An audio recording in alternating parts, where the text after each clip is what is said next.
Subscribe करें और bell दबाएं ताकि कोई खबर रह न जाए।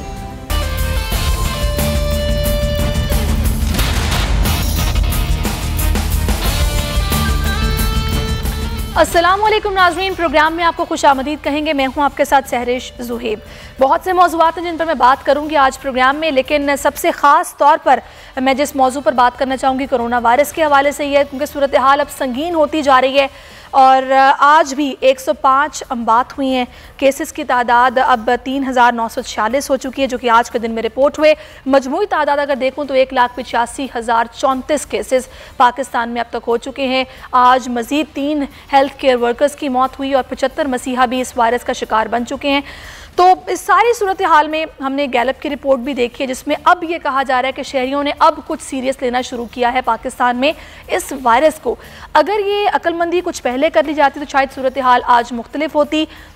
हमें ये सोचना पड़ेगा कि हमें सिविक सेंस नहीं है कि हम लोग इस चीज़ को सीरियस लें। हम खुद अपनी ज़िंदगी के साथ तो खेल ही रहे हैं, लेकिन हम दूसरों की ज़िंदगियों के साथ भी खेल रहे हैं। ख़ास तौर पर बच्चे और बुज़ुर्ग हैं जो कि जल्दी इस वायरस से मुतासिर हो सकते हैं, उनकी ज़िंदगियों के साथ खेल रहे हैं। तो ये जो हमारा माइंडसेट है, क्या हम क्यों इस चीज़ को इतनी देर से हमने सीरियस लिया, क्या वजह है कि हमने इसको पहले दिन से ही सीरियस नहीं लिया और हुकूमती लेवल पर क्या कुछ किया गया, इस सारी सूरत हाल पर हम बात करेंगे। इस वक्त हमें ज्वाइन कर चुके हैं डॉक्टर अताउर रहमान साहब, जो कि किसी तारुफ के मोहताज नहीं है।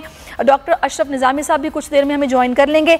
सबसे पहले मैं आपसे ये जानना चाहूँगी डॉक्टर साहब, ये वायरस जो कि बिल्कुल थमने में नहीं आ रहा, जिस तरह शिकार करता चला जा रहा है, थोड़ा सा मुझे इसकी लाइफ साइकिल के हवाले से बताएगा। यकीनी तौर पर आपकी रिसर्च होगी, इसकी लाइफ साइकिल क्या है? क्या ये ऐसे ही चलता रहेगा वक्त के साथ साथ, कभी एक से दूसरे को लग गया, आहिस्ता आहिस्ता कितना वक्त लेगा ये ख़त्म होने में, या फिर ये ऐसे ही चलता रहेगा, इसको अपनाना पड़ेगा हमें? जी, बिस्मिल्लाहिर्रहमानिर्रहीम। बात यह है कि न सिर्फ ये वायरस मौजूद है बल्कि अपनी शक्ल भी तब्दील करता जा रहा है। मतलब ये म्यूटेट कर रहा है अपने आप को और नई शक्लें इख्तियार करता जा रहा है। यहाँ पे जो कराची में तहकीक हुई है हमारे इदारे में, कराची यूनिवर्सिटी के Jameel Rahman centre for genomics research, तो ये पाया गया है कि 8 जगहों पे इसके स्ट्रक्चर के अंदर तब्दीलियाँ आ चुकी हैं उस वायरस के मुकाबले में जो कि चाइना में ओरिजिनली पाया गया था। तो एक तो ये वायरस जो है ये बदल रहा है और इससे भी प्रॉब्लम्स पैदा होते हैं, क्योंकि जो भी वैक्सीन आप डेवलप करेंगे उसमें फिर चैलेंजेस पैदा होंगे कि ये जो वैक्सीन डेवलप हुई है ये किस शक्ल के वायरस के लिए हुई है और ये जो इस वक्त है इसकी मौजूदा शक्ल क्या है। ये वायरस जो है ये कब तक चलेगा ये डिपेंड करता है हमारी सोशल डिस्टेंसिंग पे। बहुत से वायरस ऐसे हैं जो 20-20, 30-30, 40-40 साल से मौजूद हैं और नहीं गए। इन्फ्लुएंजा का वायरस देख लें कि मौजूद है, कोई सही वैक्सीन उसके लिए 100% वैक्सीन कोई दरियाफ्त नहीं हुई। वैक्सीन अक्सर यूरोप में सर्दियों में लगाते हैं ताकि वो उसकी फिर शिद्दत कम हो जाती है, लेकिन 100% इलाज नहीं है। और इसी तरह HIV का जो वायरस है या दूसरे और जो बीमारियां हैं उनके अंदर ये प्रॉब्लम मौजूद है। इसकी वैक्सीन जो है ये 6-8-10 महीने लगेंगे इसको आने में, जब तक हमारे पास कोई इलाज नहीं है सिवाय इसके कि हम एहतियात रखें, मास्क पहने, एक दूसरे से दूर रहें और बाकी एहतियात जो SOPs बताई गई हैं वो रखें। कुछ तो उम्मीद जी डॉक्टर साहब मुझे ये भी बताएगा कि इस सारी सिचुएशन में अब जो सूरत हाल है इसमें आप क्या समझते हैं कि ये जो वायरस अभी हम देख रहे हैं कि कुछ लोगों को होने के बाद फिर दोबारा से हो गया, तो ये कितने चांसेस होते हैं कि एक दफ़ा होने के बाद दोबारा हो जाना और फिर उसे ठीक होने की रिकवरी की जो है वो कितनी जल्दी हो सकती है, यानी कि आप में वो उस वायरस से लड़ने की सलाहियत पैदा हो जाती है? होता क्या है? जी, बात यह है कि एक दफ़ा आपको इन्फेक्शन हो जाए तो अब आपके जो क़ुव्वत मुदाफ़ियत है, जो आपका इम्यून सिस्टम है, उस पर डिपेंड करता है कि किस हद तक वो इस वायरस से लड़ सकता है। ज़्यादातर केसेस जो हैं कि 80% केसेस जो हैं वो तो बहुत माइल्ड होते हैं, या तो सिम्टम नहीं आते या बहुत माइल्ड होते हैं और ठीक हो जाते हैं। कुछ 10-15 केसेस जो हैं वो ज़्यादा शिद्दत अख्तियार करते हैं और सीरियस हो जाते हैं, और फिर 2-3% ऐसे केसेस होते हैं जिनमें बहुत ही एक्सट्रीम कंडीशन में चले जाते हैं और अमवात हो जाती हैं। और इसके अंदर जो अद्वियात इस वक्त मौजूदा हैं वो किसी हद तक कंट्रोल करने में कामयाब हो रही हैं, लेकिन बहुत कम उसका जो रिकवरी पीरियड है, अगर वो 20 दिन होता है तो उसको घटा के 15 दिन कर देते हैं, या 15 दिन होता है जैसे रेमडेसिविर है और दूसरी अद्वियात है वो 11 दिन कर देते हैं, या जो बहुत शदीद कंडीशन में है, जो बहुत हालत ख़राब पेशेंट्स की खराब है, ख़राब है, उसमें डेक्सामेथासोन वगैरह भी अब आ गई है जो इसके इस्तेमाल में आ सकती है, लेकिन अभी तक कोई सही इलाज नहीं कह सकते। क्लोरोक्सीक्वीन है और एक्टेमरा है और दूसरा ये जो आपने एक और दवा का नाम लिया, क्या ये सिर्फ खतरे को कम करती हैं या फिर हालत को कुछ बेहतर करती हैं, मुकम्मल तौर पर ठीक नहीं करती? इसके हवाले से भी हमें आगाह कीजिएगा। जी, हाइड्रोक्सीक्लोरोक्विन जो है वो बजाते खुद जो ट्रायल्स हुए हैं उसमें कामयाब नहीं पाई गई। फ्रांस में कुछ हाइड्रोक्सीक्लोरोक्विन के और एजिथ्रोमाइसिन के कॉम्बिनेशन में पॉजिटिव रिजल्ट्स आए थे, तो अभी तक वो डेफिनेट नहीं है कि ये, क्योंकि उसमें दोनों किस्म के अभी तक रिपोर्ट्स हैं, कुछ रिपोर्ट्स में पॉजिटिव हैं, कुछ रिपोर्ट्स में नेगेटिव हैं। रेमडेसिविर जो है वो जो रिकवरी पीरियड देखा गया था कि जो 15 दिन में जो लोग रिकवर हो रहे थे उसके बजाय वो 11 दिन हो गया था, तो रिकवरी टाइम बेहतर हो गया था, लेकिन ये नहीं है कि आपको दिया और ये डेफिनेटली क्योर हो जाएगा। जो ठीक है, तो इस तरह की अद्वियात आ रही हैं जो हेल्प कर रही हैं, लेकिन मुकम्मल तौर पर उससे शिफा आपको नहीं मिल सकती है। वो जाहिर सी बात है, जब तक आप वैक्सीन नहीं आएगी तब तक इसकी प्रॉपर कोई दवा नहीं होगी जिससे कि इससे बचा जा सकता है, या फिर अगर किसी को हो जाए तो वैक्सीन लग जाए। खैर डॉक्टर साहब आप हमारे साथ रहिएगा। इस वक्त PMA के सदर डॉक्टर अशरफ निज़ामी साहब भी हमें ज्वाइन कर चुके हैं। बहुत शुक्रिया डॉक्टर साहब आपके वक्त का। मैं जो ख़ास तौर पर बात करना चाहूँगी हेल्थ केयर वर्कर्स के हवाले से, क्योंकि देखिए जो हम लोग हैं, हम लोग तो ठीक है पीछे बैठे हैं कि हम लोगों को एहतियात करनी है, सोशल डिस्टेंसिंग का ख्याल रखना है, SOPs को फॉलो करना है, लेकिन बड़ी कुर्बानियां हैं हेल्थ केयर वर्कर्स की जो कि फ्रंट लाइन पर मौजूद हैं, जो कि बिल्कुल सामने से इस वायरस को फेस कर रहे हैं। उनकी कुर्बानियों की जितना उनकी पजीराई, जितनी तारीफ़ की जाए वो कम है। काबिल सताइश है उनकी कुर्बानियाँ जो इस वक्त दे रहे हैं। मुझे आगाह कीजिएगा कि हेल्थ केयर वर्कर्स के लिए ऑन ग्राउंड क्या सूरत हाल है, आप लोगों ने क्या कुछ किया है और उनको महफूज रखने के लिए क्या सिचुएशन है इस वक्त on ground? Thank you very much. देखिए जी कि जैसा कि आपने अच्छे लफ्ज़ के अच्छा कहा, हम आपके शुक्रगुजार हैं इन नेक ख्वाहिशात के और अच्छी बातों के जो आपने हेल्थ प्रोफेशनल्स के लिए कहा। मैं समझता हूँ it is a duty for the health professionals कि अब जो वबाई कैफियत आई हुई है उसके अंदर अपना किरदार अदा करना और ये सारे इलाज की खातिर जो हम कर सकते हैं अपने टाइम उसके लिए रखें। आपका ये कहना कि हमारे साथ क्या एक चीज है जो कि हमें मतलब एक तकलीफ की बात है, वो तो हमारे पास वसाइल की हैं, हम चीजों को कर भी सकते हैं, और वो इतना ही है दैट इज कि हम अपने हेल्थ वर्कर्स को, हेल्थ प्रोफेशनल्स को इस वबा से बचाएं। अब इस हमें चाहिए, हमारा वर्किंग शेड्यूल जो है वो चाहिए कि हमारे पास टाइम टेबल ऐसा हो। हमने एक मुतालबा तो नहीं कहना चाहिए बल्कि मैंने एडवाइस की थी और चाइनीज के साथ मिलकर हम इस नतीजे पे पहुंचे थे कि जो कोविड-19 के वार्ड के अंदर काम करते हैं उन लोगों के काम की खातिर जरूरी है कि उनके वर्किंग आवर्स कम हो।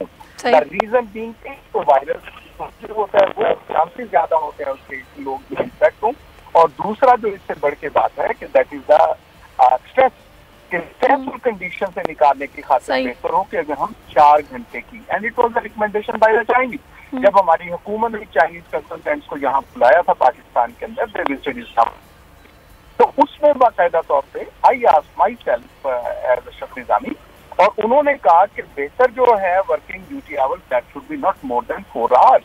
तो ये जो है मैं समझता हूँ कि हमारे यहाँ जो पाकिस्तान के अंदर, हमारे सूबों के अंदर एक इक्वालिटी और जो सारी बातें उसका तस्करा करना मतलब एक फजूल सी बात है। लेकिन एक आपके क्वेश्चन के बारे में ये कहना कि हमारे साथ जो वर्किंग आवर्स हैं उनको ठीक होना चाहिए, PPE जो है उसके साथ ठीक होना चाहिए, और फिर उसके लिए आई एम ग्रेटफुल टू से government as Pakistan medical association वो कि उन्होंने पाकिस्तान में मुतालबे को ही देखते हुए फिर आगे किया कि उनके जो फाइनेंशियल बेनिफिट्स और फाइनेंशियल सपोर्ट है उसके बारे में उन्होंने एक अच्छा फैसला किया। वो मैं समझता हूँ कि मरकज़ी हुकूमत को भी करना चाहिए, बाकी सूबों की। अच्छा डॉक्टर साहब, हमारे जो फ्रंट लाइन वर्कर्स हैं वो हमारी जान को बचाने के लिए इस वक्त फ्रंट लाइन पर मौजूद हैं, इस वायरस से लड़ भी रहे हैं, और अफसोस की बात है कि हम SOPs को फॉलो नहीं कर रहे और उनकी मुश्किलात को मजीद बढ़ा रहे हैं, जो कि नहीं होना चाहिए। मैं चाहूँगी आप इस प्लेटफॉर्म से आवाम को अगर मैसेज दें कि भाई खुद को भी बचाएं और हमें भी बचाएं।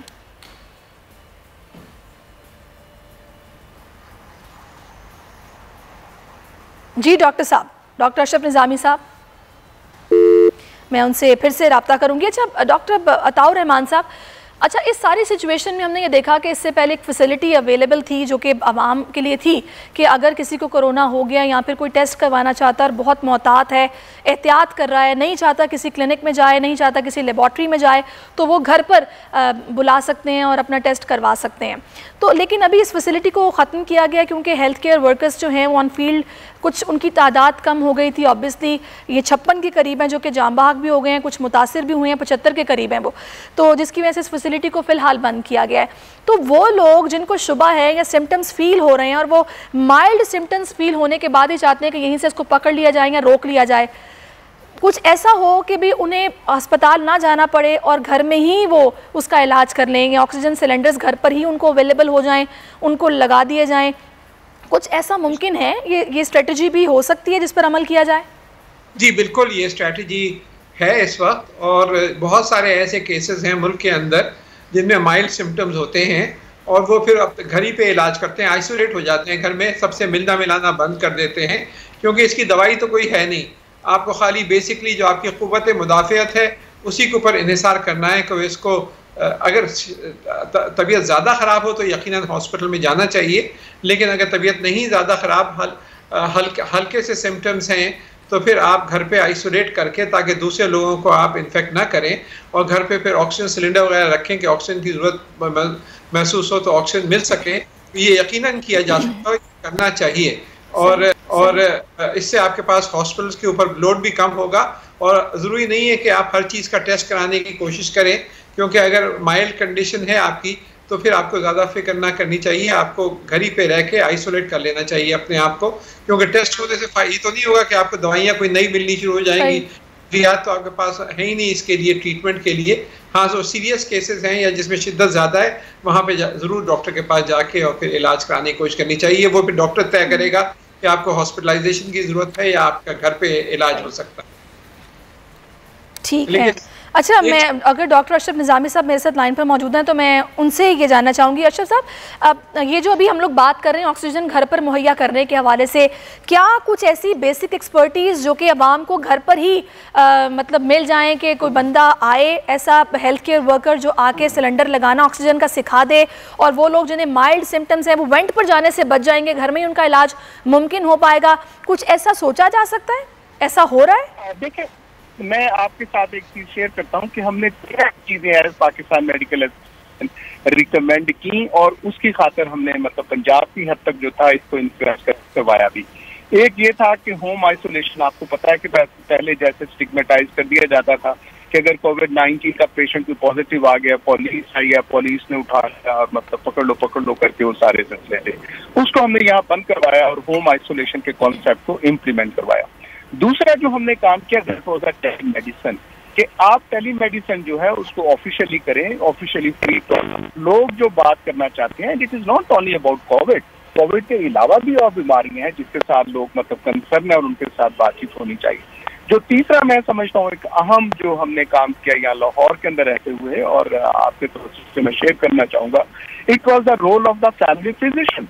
फैमिली फिजिशियन है हमारे जो के मोहल्लों और घरों के अंदर वो हैं, तो फैमिली फिजिशियन के लिए आज से हमने कुछ 2 माह पहले हमने यूनिवर्सिटी ऑफ हेल्थ साइंसेज के अंदर along with the Pakistan medical association हमने उनकी ऑर्गेनाइजेशन को ऑन बोर्ड लिया और उनको बताया कि अपने आप को कैसे बचाना है, लोगों के साथ कैसे आपने अपनी खिदमात पेश करनी है, क्योंकि हर एक को जब हम लफ्ज कहते हैं please does not mean by के कंप्लीट उनके साथ ये सारी जरूरत हो, वो उसके साथ 1, 2, 3 किस्म की हमने कैटेगराइज की है। तो फैमिली फिजिशियन का मैं समझता हूँ कि बहुत बड़ा रोल है, जो आप कह रही हैं कि घर पे ऑक्सीजन देने का, ये करने के लिए, क्योंकि लोग घबरा रहे हैं, हॉस्पिटल्स नहीं जाना चाह रहे हैं। और दूसरा वैसे भी एक अच्छी बात है, अगर ऐसा हो जाएगा तो हॉस्पिटल्स में बर्डन कम आएगा, वहाँ पर जो डॉक्टर्स मौजूद है, पैरामेडिकल स्टाफ है, उनकी मुश्किलात कम होंगी और बहुत से लोग घर में ही ठीक हो जाएंगे। अच्छा, मैं मजीद भी बात करूँगी, जो टेस्ट है, टेस्टिंग किट्स हैं, मैं उस पर बात करना चाह रही हूँ कि ये इससे एक पैनिक की सिचुएशन है, यहाँ से टेस्ट करवाओ ठीक आता है, यहाँ से करवाओ ठीक नहीं आता, पॉजिटिव यहाँ से आ रहा है, वहाँ से नेगेटिव आ रहा है। फिर अमरीकी सदर की जानिब से भी कहा गया कि इससे पैनिक होता है, ये जो टेस्टिंग है इसको महदूद करना चाहिए, टेस्ट इतने नहीं करने चाहिए। तो क्या आप इसको डिस्करेज करेंगे? आप इससे एग्री करते हैं, नहीं करते हैं? मैं इस पर आपसे बात करूँगी। मैं समझता हूँ, अच्छा, मैं आपसे इस पर बात करूँगी। मैं चाह रही थी कि थोड़ा सा खास मखलूक है, अच्छा, ये अल्लाह की खास मखलूक हमें दे दी है परवरदिगार ने, कि मतलब वो साइंसदान दिए हैं और हर तरीके से मेडिकल, और वही कॉन्फ्रेंस के अंदर खड़े होते जब मेडिकल प्रोफेशनल्स कहते हैं कि ये हमने नहीं कहा और ये ऐसा नहीं है, तो मतलब it is such an embarrassment. लेकिन बंदे की वो कहते हैं ना आनी जानी वाली बात होती है, वो ऐसी बातें करके ये करते हैं कि अब टेस्ट नहीं करेंगे लोगों को नहीं होएगा। मतलब वेयर एज WHO और बाकी ऑर्गेनाइजेशन ये कह रही हैं कि जब तक करेंगे हमें पता कैसे चलेगा कि हमारे अंदर केसेस हैं। और हमारे लिए देखिए मैडम, मैं रिपीटेडली एक बात कहता हूँ कि हमारे लिए खतरनाक वो लोग नहीं है जिनमें सिम्टम्स हैं, हमें खतरनाक वो 2% भी नहीं है जो सीरियस हो जाते हैं। देखिए वो तो अल्लाह की तरफ से जो आई है सर्टेनली उस फैमिली के लिए, उस पेशेंट की खातिर दुरुस्त है, लेकिन मुआशरे के अंदर जो फैलाव का सबब बनता है, फैलाव का वो लोग हैं जिनमें सिम्टम्स शो नहीं हो रहे। बिल्कुल एग्जैक्टली। तो उनकी खातिर जब तक हम टेस्टिंग की खातिर जाएंगे, आज भी मेरा ख्याल है पाकिस्तान 30-31 पे हम फंसे हुए हैं, जबकि हम समझते हैं कि आज से महीना पहले हमें 50,000 तक के ऊपर आ जाना चाहिए। मैक्सिमम जब हम टेस्टिंग करेंगे then we can make certain programme और अरेंजमेंट्स कि हमें कैसे बिहेव करना है और हमारे माशरे के अंदर क्या चीजें बेहतर हैं और किस तरह से वो बेहतर हो सकती हैं। सही, ठीक है। तो ठीक है, मैं वापस भी आपकी तरफ आऊँगी। डॉक्टर साहब आप भी हमारे साथ रहिए, डॉक्टर ताउर रहमान भी हमारे साथ ही हैं। थोड़ा सा कराची की सूरत हाल नाज़रीन को दिखाएं। ये एहसास प्रोग्राम के तहत जहाँ पर ये रकूम की तकसीम का सिलसिला जारी है, वहाँ पर बड़े अफसोस के साथ कहना पड़ता है कि वज़ीर-ए-आज़म बार बार आते हैं और आवाम से बात करते हुए अपील करते हैं कि प्लीज़ SOPs को फॉलो करें, सोशल डिस्टेंसिंग का ख्याल रखें, लेकिन ये एहसास प्रोग्राम के तहत जहाँ जहाँ पैसे बांटे जाते हैं वहाँ पर बिल्कुल SOPs को फॉलो नहीं किया जाता। लोग एक दूसरे के ऊपर चढ़े होते हैं कि पहले हम पैसे ले लें, हमें पैसे मिल जाएं। इस वक्त हमारी नुमाइंदा मरियम हसन हमारे साथ मौजूद है, जो कि सारी सूरत हाल दिखाएंगी कि स्मार्ट लॉकडाउन में किस तरह SOPs की धज्जियाँ उड़ाई जा रही हैं। जी मरियम।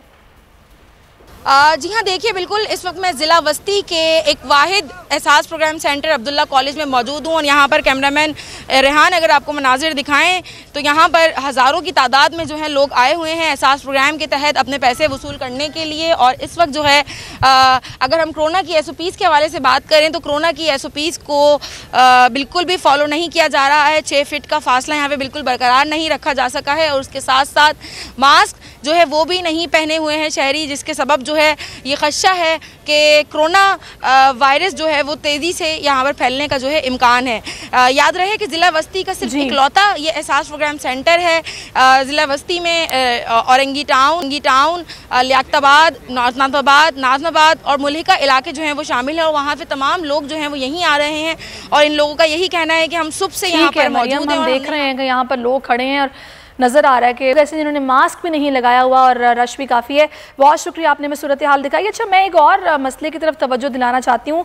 डॉक्टर ताउर रहमान, मैं चाहूँगी कि आप इस पर अपना कोई राय दें, कोई ऐसी हिकमत अमली बताएं जिस पे कि इसका हल निकल सके, क्योंकि मैंने ये ऑब्ज़र्व किया है, अपने इर्द गिर्द भी ऑब्ज़र्व किया है कि वो लोग जो कि इस वक्त ब्लड प्रेशर के मरीज़ हैं, डायबिटिक हैं, जिनको रेगुलर चेकअप की ज़रूरत है, लेकिन वो भी इस कोरोना की वबा की वजह से अस्पताल जाते हुए डर रहे हैं, तो उनके लिए, क्योंकि देखिए सारी तवज्जो इस वक्त कोरोना की तरफ मरकूज़ है और वो पेशेंट्स जो कि चेकअप जिनका होना ज़रूरी है वो हेजिटेट फील कर रहे हैं, अस्पतालों में जा नहीं पा रहे, तो ऐसे में ये उनके लिए भी बड़ी ख़तरनाक बात है कि वो घर पे बैठे रहें, अपना इलाज ना उस तरीके से करवाएं। उनके लिए आप क्या कहेंगे, क्या सजेस्ट करेंगे, क्या उनके लिए होना चाहिए? जी बिल्कुल, ये बहुत बड़ा मसला है कि जो लोग दूसरी बीमारियों में मुब्तला हैं और अस्पताल जाते हुए हिचकिचा रहे हैं क्योंकि वहाँ कहीं कोरोना ना लग जाए, तो हॉस्पिटल्स का अलग सेक्शन बहुत से हॉस्पिटल ने कर लिया है कि कोरोना के पेशेंट्स की अलग सेक्शन बना लिए हैं और दूसरे पेशेंट्स के लिए अलग सेक्शन है, तो उनका एक्सपोजर फिर उन कोरोना पेशेंट से नहीं होता और वो फिर जाके अपना इलाज करा सकते हैं। और यही सब हॉस्पिटल में करना चाहिए कि बिल्कुल अलग अलग सेक्शन करने चाहिए ताकि हर एक कोई जो है एक जगह जाके जमा ना हो, बल्कि अलग अलग जो है जाके दूसरी जगहों पे जा सकें। दरअसल ये भी समझना होगा कि ये जो वायरस है ये उन्हीं लोगों पे ज़्यादा अटैक करता है जिसमें दूसरी बीमारियां भी मौजूद हों, तो इस वजह से बहुत सारी इस वक्त अमवात ऐसी हो रही हैं जो कि डायबिटीज़ से अमवात हो रही हैं या हार्ट अटैक से या स्ट्रोक से, लेकिन वो उसके पीछे है कोरोना। तो ये जो है ये भी हमें ख्याल करना चाहिए कि जो अमवात की तादाद जो हमारे सामने आ रही है, और ये सिर्फ पाकिस्तान के लिए नहीं है बल्कि हिंदुस्तान, श्रीलंका, बांग्लादेश बहुत सारी अमवात ऐसी हो रही हैं जो कि कोरोना में काउंट ही नहीं हो रही, लेकिन है कोरोना की वजह से। अच्छा, मैं ये चाहूंगी इस पर ये थोड़ी सी कंफ्यूजन दूर हो। डॉक्टर अशरफ साहब, मैं आपसे ये जानना चाहूंगी कि ये बड़ी एक परेशानी की बात है कि एक पेशेंट्स अगर जाता है हॉस्पिटल में और उसको मसला कुछ ऐसा है कि जो कि उसकी पहले से बीमारी चल रही है, अगर वो डायबिटिक है या फिर उसको हार्ट का मसला या किडनीज का कोई इशू है, लेकिन अनफॉर्चुनेटली उसी दौरान उसकी डेथ हो जाती है, तो फिर वो लोग ये समझते हैं कि शायद ये बीमार थे, इस बीमारी की वजह से इनकी डेथ हो गई है, लेकिन अस्पताल वाले ये डिक्लेयर करते हैं कि कोरोना की वजह से इनकी डेथ हुई है, तो उनको रिपोर्ट भी नहीं मिल रही। भाई रिपोर्ट दिखाएं अगर पॉजिटिव है। कुछ ऐसी सिचुएशन भी है, ये ऐसा क्यों हो रहा है कि एक कन्फ्यूजन है, एक परेशानी है? Thank you. देखिए, मैं समझता हूँ कि तो हमारे यहाँ जो डिस्ट्रस्ट आ गया, distrust to the health establishment, distrust towards the government, तो ये जो सारी चीजें हैं वो उसके साथ हमारे मसाइल का बेसिकली सबब बन रहा है। आज लाहौर हाई कोर्ट में वेरी इंटरेस्टिंग एक chief justice Lahore high court ने जो कहा कि लोगों के अंदर जो तासुर पाया जाता है कि सरकारी अस्पताल में जाते हैं तो जान नहीं बचती, प्राइवेट में जाते हैं तो पैसा नहीं बचता। तो ये जो नौयत और ये जो कैफियत आ गई है और डिफरेंट किस्म के ट्रायल्स के नाम के ऊपर, के नाम के ऊपर चीजों के साथ जो लोगों के साथ हो रहे हैं, तो एट लार्ज लोगों का है हमारे ऊपर एतमाद, वो सर्टनली शेकन कि क्या होना चाहिए, कैसे और क्या नहीं होना चाहिए। तो ये बुनियादी वजह जिसके साथ बाकी मैं समझता हूँ कि प्रोफेसर साहब ने बिल्कुल दुरुस्त कहा कि एक बीमारी है वो मतलब अंडरलाइन चल रही है और इंसान अभी जो एक, और ये भी एक था यहाँ पे कहा जाता था कि जब कोरोना आ गया तो बाकी बीमारियां कहाँ चली। तो भाई ये जो कोविड आता है ये इम्यूनिटी को चूंकि जाके इफेक्ट करता है और प्लस लंग पे और बाकी पेरिकार्डियम जो दिल के साथ है वो भी है। वैसे के साथ जब पिछली बार उन्हें 50 से 80 किलो पर सिर्फ जाके हमारा जो है लंग्स को नहीं बल्कि और चीजें भी हैं जो कि उनको जाते हैं। अच्छा, मैं इस पे जाऊंगी वन लाइनर क्योंकि चूंकि मुझे ब्रेक की तरफ जाना है। डॉक्टर ताउर रहमान साहब, ये ऐसा ही है कि कोविड-19 आपकी बॉडी में किसी भी ऑर्गन पर इफेक्ट कर सकता है या उस पर हमला कर सकता है, तो आपकी जो डेथ कॉज है ये भी हो सकता है, ऐसा ही है? जी बिल्कुल, ये ऐसा ही है, क्योंकि ये एंडोथेलियल लाइनिंग जो होती है के अंदर की उस पर भी इन्फेक्ट होता है और फिर उस पर जो कॉट्स बनते हैं वो जाकर स्ट्रोक भी पैदा कर सकते हैं, हार्ट अटैक कर सकते हैं, फिर किडनी फेलियर भी हो रहा है इसकी वजह से, और बीमारियां तो अकाउंट फॉर ही नहीं होता। लोग समझते हैं कि हार्ट अटैक से इसका इंतकाल हुआ है और हुआ होता है, लेकिन उसके पीछे कोरोना होता है। ये बड़ी खौफनाक सूरत हाल है, इसी से मामले की संजीदगी को समझें और आप SOPs को फॉलो करें। बहुत शुक्रिया डॉक्टर ताउर रहमान, आप हमारे साथ मौजूद थे, और डॉक्टर अशरफ निज़ामी साहब आपका भी बहुत। एक छोटा सा ब्रेक लेते हैं, ब्रेक के बाद वापस आते हैं।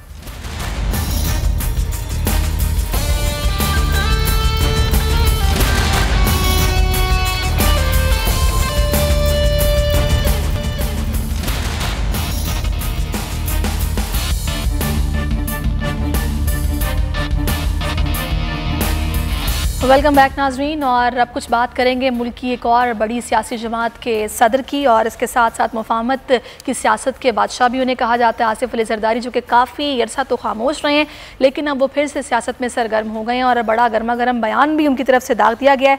उन्होंने तवील अरसे खामोशी के बाद जो बयान दिया है, उन्होंने कहा है कि हुकूमत गिरना शुरू हो गई है, जनाब और विफाक में बैठे लोग सियासी इदराक नहीं रखते, ये हर चीज़ को तोड़ फोड़ देना चाहते हैं और हर बहरान को मज़ीद गहरा कर देते हैं। उन्होंने पंजाब की क़यादत से पीपल्स पार्टी की तफसीली तबादला ख्याल किया और कहा कि हुक्मरान आइन, असूल और तहजीब को नहीं मानते, हुकूमत ने कुछ ना किया तो खौफनाक सूरत हाल जन्म ले सकती है। तो ये जो खौफनाक सूरत हाल जन्म ले सकती है जिसकी तरफ वो इशारा कर रहे हैं, ये कौन सी खौफनाक सूरत हाल है, किस तरह की सूरत हाल हो सकती है, उनके इस बयान का मतलब क्या है या फिर सिर्फ एक सियासी रिवायती बयान है, इस पर हम बात करेंगे। इस वक्त एडिटर इन चीफ नज़ीर लगारी साहब हमें ज्वाइन कर चुके हैं। लगारी साहब, आपने किस तरीके से देखा इस बयान को? मेरे ख्याल में बहुत अहम है, इसलिए कि जरदारी साहब बहुत कम बोलते हैं और जब बोलते हैं तो बहुत ज़्यादा हालात के मुताबिक बोलते हैं, जो सूरत हाल होती है उसका एक तजिया पेश कर रहे होते हैं। और उन्होंने जो को पंजाब की लीडरशिप से कहा है और निशानदेही की है वो हालात के मुताबिक हैं। हालात तो ऐसे ही हैं जिस तरह के उन्होंने बयान किया है, और हुकूमत जो है उसको बहुत सी चीज़ों की खबर नहीं है, बहुत सी चीज़ों को नहीं देख रही है। हालात जिस तेज़ी से बिगड़ रहे हैं और पाकिस्तान दुनिया के दीगर ममालिक के मुकाबले में जिस तेज़ी से ये कोविड का शिकार हो रहा है, जिस तरह हमारे केसेस बढ़ रहे हैं, तो ये तो लगता है कि हुकूमत को इसकी परवाह ही नहीं है, हुकूमत इसको कंसीडर ही नहीं करती है। यानी वजीर आजम उसके बावजूद के हालात यहाँ तक पहुँच गए हैं। वजीर आजम कहते हैं मेरे पास लॉकडाउन न करता, लॉकडाउन को उन्होंने कभी भी, जब से ये क्राइसिस आया है फरवरी मार्च से लेकर आज तक जो है, ये इन्होंने कभी ओनरशिप नहीं दी है कि भाई लॉकडाउन एक होना चाहिए और एक खास पीरियड के लिए, ताकि इसका फैलाव रोका जा सके। वो फैलाव को दे रहे हैं। नहीं तो लगारी साहब, ये जो अभी अख्तर मेंगल साहब ने अलहदगी का ऐलान किया है और फिर भी उन्होंने एक विंडो तो खुली रखी है कि अगर कुछ करेंगे, शुरुआत करेंगे तो सोचा जा सकता है, ये सिर्फ उनके अलग होने से ही कह रहे हैं कि हुकूमत गिरना शुरू हो गई या फिर इसके पीछे कुछ और है? और भी इस्त्राट जी लगारी साहब का तर्ज हुक्मरानी से, उनकी गवर्नेंस से, उनकी मैनेजमेंट से, उसके साथ जिस तरह वो डील कर रहे हैं उनसे, कौन उनका अपना इत्तेहाद, उनकी अपनी पार्टी के लोग मुतमईन नहीं है। बहुत सी चीजें खुलकर सामने आ जाती हैं, पता चल जाता है कि उनके अपने लोग, ये जो कल उनकी स्पीकर ने चुप करा दिया है उनको, राजा रियाज साहब को, वो तो पीटीआई के टिकट पर मुंतखब होकर आए थे और उन्होंने जिस तरह से अपनी हुकूमत पर चढ़ाई की, वो तो लग रहा है कि उनकी अपनी हुकूमत में भी इस तरह की आवाज़ें मौजूद हैं और लोग इस तरह की बातें कर रहे हैं। अच्छा, ये तो उनकी अभी साबिक सदर की कमर ज़मान कायरा और चौधरी मंजूर साहब टेलीफोन पर गुफ्तगू हुई है जिसमें ये सब बातें हुई हैं। तो ये जो उन्होंने ख़ास तौर पर पंजाब को चूज़ किया, आप जानते हैं पंजाब में कुछ सूरत हाल इनकी अच्छी नहीं है, परफॉर्मेंस इतनी अच्छी नहीं है, तो क्या ये अब सियासी तौर पर फ़ाल होने के लिए सरगर्म होकर निकले हैं कि पहले पंजाब को ठीक किया जाए, वहाँ जो चीज़ें ठीक नहीं हैं, इसीलिए उनसे तफसीली तबादला ख्याल हुआ है? ये होने क्या जा रहा है, क्या समझ आ रही है आप? मेरे ख्याल में वो सारी लीडरशिप से मुलाकात भी करेंगे, बातें भी करेंगे। अभी तो ये इनके राब्ते हो रहे हैं और राब्ते इब्तदाई तौर पर पंजाब बड़ा सूबा भी है और वहाँ पर जो है उनको ज़्यादा काम की भी ज़रूरत है, इसलिए उन्होंने उनसे राब्ता किया है। अब असल मसला ये है कि इसके आगे क्या होता है, क्या वो इसके अलावा बाकी सूबों के लीडरशिप से राब्ता करते हैं या पार्टी की सेंट्रल कमेटी का इजलास बुलाते हैं। अब बहुत अरसा हुआ है कि पार्टी की सेंट्रल कमेटी की मीटिंग नहीं हुई है। अच्छा साहब, इस वक्त पंजाब के वज़ीर इत्तलात फैयाजुल हसन चौहान साहब हमें ज्वाइन कर चुके हैं। फैयाज साहब, बहुत शुक्रिया आपके वक्त का। साबिक सदर आसिफ अली जरदारी ने टेलीफोनिक गुफ्तगू की है चौधरी मंजूर साहब से और कमर ज़मान कायरा साहब से। उन्होंने तो कह दिया कि हुकूमत बहरानों को मज़ीद गहरा करती है और सब कुछ तोड़ फोड़ देना चाहती है और हुकूमत जो है वो गिरना शुरू हो गई है। आप इस पर क्या कहेंगे? बिस्मिल्लाहिर्रहमानिर्रहीम। देखिए, नज़ीर लगारी साहब बहुत पुराने जर्नलिस्ट हैं, सारे मामला जानते हैं। मैं इनकी मौजूदगी के अंदर एक बात कहूँगा कि वो उर्दू का एक मुहावरा है कि अंधे को अंधेरे में बड़ी दूर की सूझी। मैं समझता हूँ कि मोहतरम आसिफ अली जरदारी साहब की जो मौजूदा आज उन्होंने चाय की प्याली में तूफान उठाने की कोशिश की ना, वो एग्जैक्ट इसी शेर के और इसी मुहावरे के मज़दाक है। फिर अक्सर मैं एक मुहावरा कहता हूँ, दोबारा आज दोहरा देता हूँ कि जेब में नहीं है ढेला, देखने चले हैं मेला। उनसे पूछो इस वक्त आपके टोटल 10 मेंबर हैं 371 में से पंजाब में। अगर तो ये कहते हैं पंजाब में तब्दीली के उन्होंने जनाब एक इंडिकेशन की, तो बताएं ये 10 अफराद 371 के फोरम में क्या तब्दीली है, क्या इनकी हुकूमत आ सकती है? दूसरी चीज, खुदा न खास्ता असेंबली तोड़ के इलेक्शन का इनकी बात मान लेते हैं कि हाँ जी जनाब इलेक्शन हो गए, तो इलेक्शन की सूरत में जो पिछले 2 सालों में इनकी करतूतें पूरी पाकिस्तानी कौम के सामने ओमनी ग्रुप और जाली अकाउंट्स और कत्तो गारतगिरी और मनी लॉन्ड्रिंग के जो जनाब उनके इंकशाफात और उनकी चीजें हुई है, इनको ये 10 भी नहीं मिलनी, 1 सीट भी नहीं मिलनी। अब मैं बताऊं आपको क्या तब्दीली आने वाली है? तब्दीली शायद ये आने वाली है कि 2 दाने रह गए हैं पंजाब के अंदर पीपल्स पार्टी के, एक कमर ज़मान कायरा साहब और एक चौधरी मंजूर साहब। मेरा ख्याल है ये दोनों भी जना उड़ के जना किसी और पार्टी के जना मंडेर पे बैठी तब्दीली आ सकती है पीपल्स पार्टी के पॉइंट ऑफ व्यू से, और कोई तब्दीली पंजाब के अंदर कोई नहीं है। ये बात बिल्कुल आप क्लियर सुन लें, अल्लाह पाक के करम से अगले 3 साल 2 महीने पंजाब के अंदर पीटीआई की हुकूमत है और गज वज की हुकूमत होगी। तो ये जो खौफनाक सूरत हाल जन्म लेगी, हुकूमत ने कुछ ना किया, तो ये किस खौफनाक सूरत हाल की तरफ वो इशारा कर रहे हैं? क्या कोई धरना होने वाला है? क्या लग क्या रहा है आपको? ये खौफनाक सूरत हाल इनको अपनी सियासी मौत, अपनी मुआशी मौत की सूरत में नजर आ रही है। ठीक है ना, जो इनके खिलाफ केसेस चल रहे हैं वो अपने एंड हैं, जो इनकी करप्शन और बदयांती है वो इनके एंड रिजल्ट तक पहुंच रही है। ठीक है ना। जो किसी किस्म का भी नया स्कैंडल आता है, नैब कोई नया केस खोलती है, उसमें आसिफ जरदारी साहब, बिलावल जरदारी साहब और उनके जो फ्रंटमैन हैं मुराद अली शाह साहब, उनका हिस्सा बकदर जुस्सा बीच में कोई ना कोई हिस्सा लाजमी मौजूद होता है। तो इनको अपनी मौत नजर आ रही है, शायद इसी को जना ये कोई तशबीह दे के कह रहे हो। अदरवाइज अल्लाह पाक के करम से बेहतरीन तरीके से इस कोरोना वायरस की क्राइसिस के बावजूद और इस पूरे आल पाकिस्तान लूटमार एसोसिएशन की जितनी साजिशें हैं उनके बावजूद वज़ीर आज़म पाकिस्तान इमरान खान साहब इस मुल्क को जो है वो चला रहे हैं। और इस कोरोना वायरस से पहले सारी दुनिया गवाह है कि टेक ऑफ करना शुरू किया था पाकिस्तान की मईशत ने। हमने करंट अकाउंट खसारा खत्म कर दिया, 21 अरब डॉलर से जो है वो 2 अरब डॉलर तक लेकर आए। हमने पाकिस्तान की बरामदात किया, पाकिस्तान की दरामदात में कमी की, पाकिस्तान की नेकनामी में इजाफा हुआ। आज से 1-2 महीने पहले PIA की रिपोर्ट आई कि PIA जैसा अदारा प्रॉफिटेबल अदारा बन गया। उसके अलावा 20 चीजें हैं जो मैं गिनवा सकता हूँ कि जो वज़ीर आज़म पाकिस्तान इमरान खान साहब की क़यादत में पिछले 2.25 सालों के अंदर बेहतरी की तरफ आना शुरू हुई।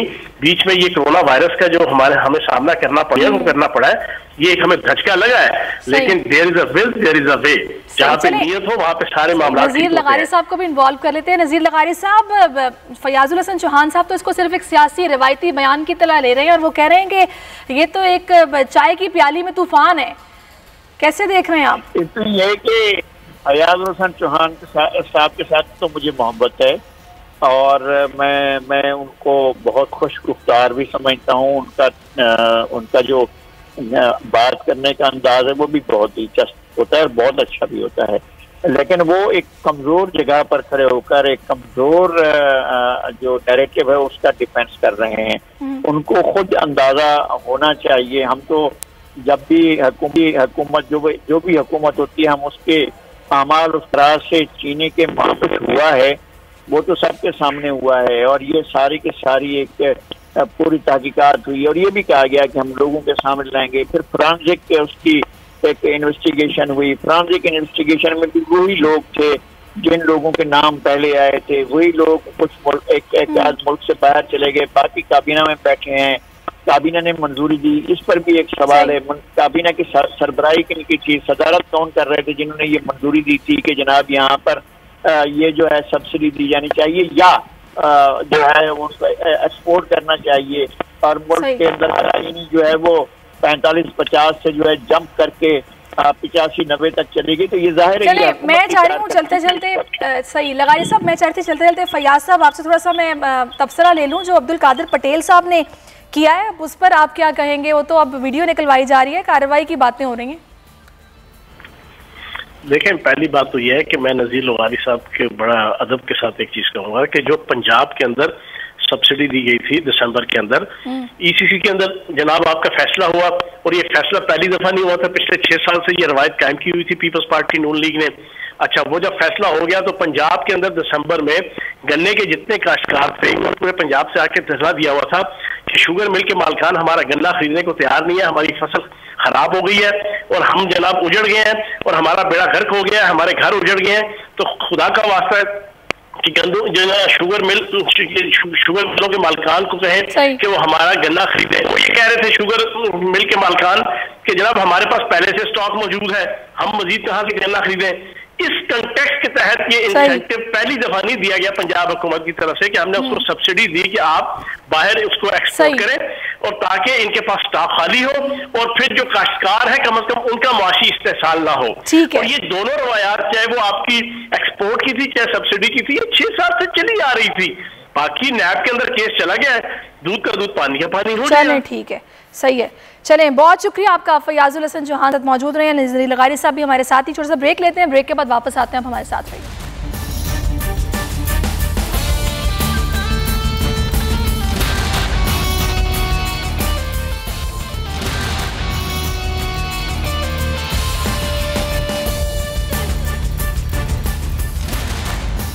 वेलकम बैक नाज़रीन। अवामी मसले पर बात करते हैं और मसला लोड शेडिंग का। कराची के अवाम बिलबिला उठे हैं। नेपरा ने बिलाखिर नोटिस ले लिया है, तहकीकात का हुक्म दे दिया है, लेकिन अभी तक जो सामने बातें आई हैं उसमें के इलेक्ट्रिक को जिम्मेदार करार दिया जा रहा है कि भाई उनको पहले से फर्नेस ऑयल को यकीनी बनाना चाहिए था, सारी जो ज़रूरियात हैं उनको पूरा करना चाहिए था, क्योंकि गर्मी आ रही है, हमेशा की तरह आती है, सीज़न है गर्मी का, तो लिहाजा पहले से तैयारी पूरी रखनी चाहिए थी। और ये किस तरीके से गैर एलानिया लोड शेडिंग की जा रही है कि अवाम सख्त परेशान है, डोज की तरह उन्हें दिन में 3-3, 4-4 दफ़ा 2-2 घंटे, 1-1 घंटे की लोड शेडिंग का अजाब जो है वो भुगतना पड़ रहा है।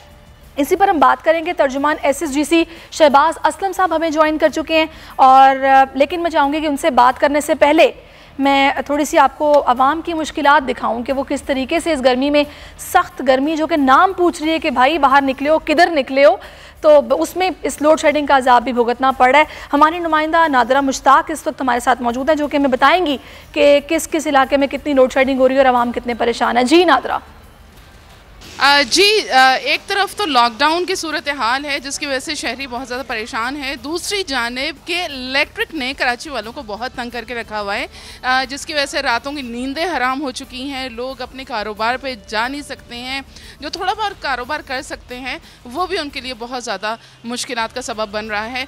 मैं इस वक्त मौजूद हूँ एक मैकेनिकल शॉप पर, जहाँ पर काफ़ी अरसे से बंद पड़ी हुई थी, शॉप अब खुली है, तो मैं जानना चाहूँगी इनसे कि इनको क्या मसले मसाइल हो रहे हैं, लाइट जाने से इनकी दुकानदारी पे कितना असर पड़ रहा है? दुकानदारी पे तो बहुत असर पड़ रहा है, और लॉकडाउन था उस वजह से दुकानें भी बंद थी, अब लाइट भी नहीं है, जब मर्जी चाहे लाइट बंद कर देते हैं, कोई हाल ही नहीं है, रात को भी लाइट नहीं होती, सुबह कारोबार खोलते हैं तब भी लाइट नहीं है, और लॉकडाउन चला, दुकानें वैसी बंद है। यहाँ पे दुकान पर बैठा मैकेनिक है जो कि इस गर्मी में लॉकडाउन की वजह से एक तो ग्राहकों का इंतज़ार कर ही रहा है, लेकिन उसके साथ साथ इस लोड शेडिंग का अजाब भी भुगत रहा है। हमारी नुमाइंदा नादरा मुश्ताक हमें सूरत हाल बता रही थी। नादरा, आपका बहुत शुक्रिया। इस वक्त नज़ीर लगारी साहब हमारे साथ हैं और शहबाज इस्लाम साहब भी हमारे साथ हैं। सबसे पहले शहबाज साहब, थोड़ा सा प्लीज़ अवाम को हकीकत बताएँ कि ये सूरत हाल है क्या, कि आप लोगों ने उनको गैस फराहम नहीं की या फिर वो झूठा दावा कर रहे हैं, आप उसको मुस्तरद करते हैं, हकीकत है क्या? अस्सलाम वालेकुम। देखिए, सबसे पहले तो मैं आपको क्लियरली बता दूं कि जो समर्स में इस टाइम पे इनकी गैस की डिमांड होती है वो 190 मिलियन क्यूबिक फीट होती है, जो कि हाई कोर्ट के डिसीजन के हिसाब से हम इनको एज ऑफ टुडे मुहैया कर रहे हैं। नाउ जो ये इनकी फर्नेस ऑयल की एक मुल्क में क्राइसिस हुआ और स्ट्रॉन्ग हीट वेव भी आया, तो उसके बाद के इलेक्ट्रिक ने 4 जून को हमें एक लेटर लिखा है जिसमें उसने हमसे पहले कहा कि 50 MMCFD 2 दिन के लिए बढ़ाई जाए, और फिर मजीद कहा गया कि मजीद 50 बढ़ाई जाए 15 दिन के लिए। तो ये कोई 190 से उनकी डिमांड बढ़ के कोई 290 हो गई थी। अच्छा, अब ये समझ लीजिएगा कि हमारे पास इंडिजीनियस गैस की सप्लाई नहीं है, तो हमें अब RNG करनी होती है, और RNG के लिए हमें SNGPL और PSO से बात करना पड़ता कि हमें वो गैस दें ताकि हम के इलेक्ट्रिक को दें। हमने मुल्क के हालात देखते हुए, कराची के शहरियों की मुश्किलात देखते हुए हमने PSO SNGPL से बात करी, और SNGPL it was very kind of SNGPL कि उन्होंने हमें कोई अपने RNG में से सप्लाई में से 100 MMCFD गैस जो हमने के इलेक्ट्रिक को देना शुरू कर दी as per their demand. Now ये चूंकि ये उनकी डिमांड 15 दिन की थी, तो हमने एक इंटरिम अरेंजमेंट किया था SNGPL से 15 दिन का। तो 15 दिन बाद होने के बाद अब ये कोई 20 तारीख को 15 दिन हो गए आज अब, लेकिन एज ऑफ टुडे हम उनको 190 प्लस 50 MMCFD गैस दे रहे हैं, जो कि कोई 240 MMCFD गैस बनता है। ये जो 50 MMCFD गैस थोड़ा सा कम हुआ है, वो SNGPL के पास भी जो उनका फ्रेंचाइज प्रेशर आया है, जिसकी वजह से उनको लाइन बैक की जरूरत पड़ी है। ठीक है, ये समझना बहुत जरूरी है कि ये जो 100 MMCFD आप लोग गैस फराहम कर रहे हैं, वो लोग कह रहे हैं गैस पूरी नहीं मिल और पिस रहे हैं बीच में अवाम, तो बड़ी अफसोसनाक सूरत हाल है। दुनिया कहाँ से कहाँ पहुँच गई, और हम अब तक किसी मसले में फंसे हुए हैं कि ट्रिपिंग के पुराने वाक़यात और लोड शेडिंग का अज़ाब वही है जो हम सदियों से भुगत रहे हैं, हमें आज भी भुगतना पड़ रहा है। खुदारा इस पर कुछ सोचें, इदारे कुछ करें। मैं बहुत शुक्रिया अदा करूँगी आपका शहबाज इस्लाम साहब, आप हमारे साथ मौजूद रहे। नज़ीर लगारी साहब, आपका भी बहुत शुक्रिया। इसके साथ ही नाज़रीन आपसे इजाज़त चाहूँगी, कल इंशाअल्लाह फिर से मुलाकात होगी। कल तक के लिए अल्लाह हाफ़िज़।